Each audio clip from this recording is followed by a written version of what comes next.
नबी पाक सल्लल्लाहु अलैहि वसल्लम ने इन 7 चीज़ों के बारे में बताया है कि इनका इस्तेमाल हमेशा अपनी ज़िंदगी में रखो और कभी मत छोड़ो। नंबर 1, जमजम का पानी। जमजम के पानी में हर तरह की बीमारी की शिफा है। नंबर 2, कुरान पाक। जिस घर में भी कुरान पाक की तिलावत होती है वहाँ अल्लाह की रहमत बरसती है। नंबर 3, कलवंजी। कलवंजी मौत के अलावा हर बीमारी की शिफा है। नंबर 4, खजूर।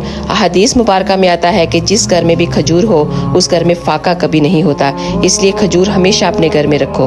नंबर 5, जैतून। जैतून हर बीमारी से शिफा बख्शता है और इसका जिक्र कुरान पाक में भी आया है। नंबर 6, शहद। शहद में अल्लाह ताला ने बहुत ज़्यादा शिफा रखी है। ये आपके जिस्म के गंदे मादे को ख़त्म करता है और 70 बीमारियों से शिफा बख्शता है।